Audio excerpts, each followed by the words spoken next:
Shalom, apa kabar kita semua? Tetap sehat, tetap semangat di dalam anugerahnya. Roma 12 ayat 2 firman Tuhan berkata, "Janganlah kamu menjadi serupa dengan dunia ini, tetapi berubahlah oleh pembaharuan budimu, sehingga kamu dapat membedakan manakah kehendak Allah, apakah yang baik, yang berkenan kepada Allah, dan yang sempurna." Firman Tuhan yang kita baca ini menggambarkan bahwa Tuhan ingin setiap hidup kita mengalami perubahan. Perubahan tentunya yang diharapkan adalah sebuah perubahan kualitas hidup yang lebih baik. Allah begitu rindu bukan hanya menyelamatkan dan menebus kita dari dosa kita, tapi Allah rindu mengubah hidup kita untuk memiliki kualitas-kualitas kehidupan Allah yang sesungguhnya di dalam seluruh kehidupan kita. Tetapi ketika bicara soal perubahan, ada banyak orang berkata, saya harus mulai dari mana perubahan itu? Bagaimana saya memulai perubahan-perubahan yang ada? Ternyata kalau kita melihat firman Tuhan, Roma 12 ayat 2, di sana dikatakan bahwa perubahan dimulai dari sebuah perubahan cara berpikir kita. Roma 12 ayat 2 tadi dikatakan bahwa berubahlah oleh pembaharuan budi kita. Atau pembaharuan budi ini diterjemahkan dalam bahasa Inggris sebagai renewing new mind, renewing our mind, memperbaharui cara berpikir kita. Ada dua kata dalam bahasa Inggris yang bicara soal pikiran. Yang pertama menggunakan kata brain atau otak, dan itu bicara organ. Ya, ada juga mungkin kata think atau berpikir, tapi ada juga kata yang disebut dengan kata mind. Kata mind ini kemudian diterjemahkan Indonesia juga sebagai sebuah konsep berpikir yang kemudian kita kenal dengan istilah mindset. Jadi kalau think bicara sebuah proses berpikirnya, tapi kalau kita bicara mindset secara sederhana, dia berarti adalah sebuah keputusan pilihan dari pikiran-pikiran yang ada dalam diri kita. Sama seperti kita punya perasaan, tapi kalau kita sudah berkata emosi, artinya saya memilih perasaan-perasaan apa yang saya putuskan saya miliki pada sebuah situasi tertentu. Jadi mindset adalah sebuah keputusan pilihan terhadap sebuah proses-proses berpikir yang terjadi di dalam diri kita, dan kita memutuskan sebuah kesimpulan berpikir. Dan dunia psikologi berkata bahwa mindset kita akan menentukan tindakan-tindakan kita. Cara berpikir kita akan menentukan bagaimana kita bersikap, dan kemudian akan menentukan bagaimana kita berperilaku. Nah, kalau bicara mindset sendiri sebenarnya terdiri dari beberapa hal. Apa yang membentuk sebuah unsur yang kita sebut dengan mindset? Apa yang membuat sebuah konsep berpikir atau cara berpikir kemudian menjadi sebuah mindset atau sebuah kerangka berpikir? Ternyata dipengaruhi oleh tiga hal. Yang pertama disebut sebagai understanding. Jadi mindset diawali pertama dari sebuah prinsip yang namanya understanding. Understanding di dalamnya ada hal-hal yang terkait dengan pengetahuan, pengalaman, atau pemaknaan sesuatu. Unsur kedua dari mindset adalah apa yang kita kenal dengan sebutan atau belief, atau sebuah sistem keyakinan, atau apa yang kita yakini. Dan bicara belief, di dalamnya ada unsur identity, power, ya, apa yang kita yakini, apa yang kita rasa kita mampu, dan hal-hal yang memang kita fokuskan, kita beri perhatian secara penuh.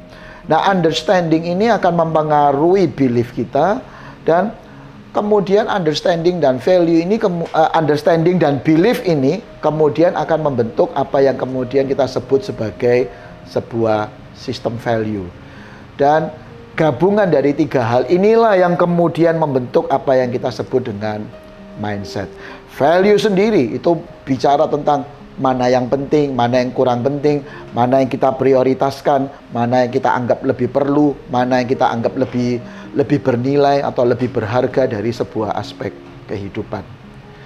Jadi kalau kita melihat semua unsur yang ada ini, maka kita melihat bahwa ternyata menata cara berpikir ini atau membangun sebuah kerangka pikir yang benar itu bukan hal yang sederhana.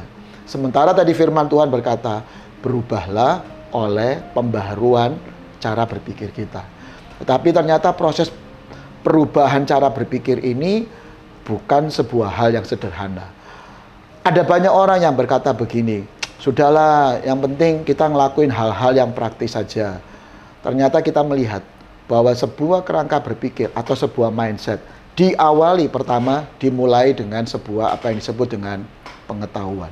Kalau pengetahuan yang kita miliki adalah pengetahuan yang benar, maka dia pada ujungnya akan melahirkan mindset yang benar. Tapi kalau pengetahuan yang kita miliki ada pengetahuan yang salah, maka tentunya dia bisa menghasilkan mindset yang tidak tepat. Itu sebabnya seorang yang bernama Henry Ford pernah berkata, kalau Anda berpikir Anda bisa, itu benar. Kalaupun Anda berpikir Anda tidak bisa, diri kita juga akan menganggap itu benar. Jadi pilihlah cara berpikir apa yang Anda akan pilih. Jadi sekali lagi, proses membangun cara berpikir yang benar atau mindset yang benar adalah harus dilakukan dengan serius. Langkah pertamanya adalah harus memiliki pengetahuan yang benar. Saya ambil contoh, mungkin beberapa tahun yang lalu kita mungkin sering dengar atau kita punya kebiasaan habis olahraga, rasanya paling enak itu kemudian mandi air hangat. Kita merasa dengan itu, atau bahkan mungkin pesan-pesan orang tua pada masa dulu, kalau habis olahraga mending langsung mandi air hangat begitu supaya kelelahan tubuh menjadi rasanya hilang dan penat-penatnya menjadi rasa hilang. Tapi kemudian kita dikejutkan dalam beberapa tahun yang lalu karena kita lihat tiba-tiba ada banyak atlet yang setelah mengikuti sebuah pertandingan atau bahkan mereka habis melakukan latihan yang sangat keras, mereka justru masuk ke sebuah kolam yang berisi air yang sangat dingin. Ya. Paradigma yang dulu, mindset yang dulu justru berkata habis olahraga, orang-orang tua kita mungkin berkata jangan mandi air dingin, itu bisa masuk angin katanya. Sampai kemudian kita melihat fenomena demikian, tentunya jadi pertanyaan, loh kok bisa demikian? Ternyata tindakan tersebut dipengaruhi oleh sebuah studi atau sebuah pengetahuan yang diriset pada tahun 2015 yang dikutip dari Pure Gym Research yang menemukan bahwa mandi dengan air dingin lebih efektif daripada air hangat dalam menghilangkan apa yang disebut dengan nyeri otot dan juga usaha untuk meningkatkan kekebalan tubuh pasca melakukan sebuah tindakan olahraga. Hari ini kalau kita bisa melihat, kita sering melihat sekarang fenomena atlet olahraga, kemudian mereka menceburkan diri dalam kolam yang berisi air es, itu mungkin menjadi sebuah hal yang biasa. Dari mana tindakan itu, tindakan yang baru atau kebiasaan baru itu muncul? Karena sebuah pengetahuan yang baru, pengetahuan yang benar yang didasari pada hasil sebuah riset yang ada. Jadi sekali lagi, itu sebabnya penting dalam kekristenan kita, untuk kita punya pengetahuan yang benar, maka tidak ada jalan lain kecuali kita harus menyediakan waktu untuk belajar prinsip firman Tuhan dengan benar. Sekali lagi, ada orang yang berkata, sudah Pak, ngapain belajar firman Tuhan serius-serius, pokoknya saya terima praktisnya saja. Ternyata hal-hal yang kita lakukan sebenarnya merupakan produk dari pengetahuan atau kebenaran yang kita pelajari. Lukas 24 ayat 45 firman Tuhan berkata, lalu Yesus membuka pikiran mereka sehingga mereka mengerti kitab suci. Ini terjadi saat Yesus bangkit, murid-muridnya masih terbengong-bengong dan tidak mengerti dengan hal itu. Yesus sudah jumpai mereka dalam berbagai penampakan, tetapi mindset mereka masih tidak mengerti apa yang sedang terjadi.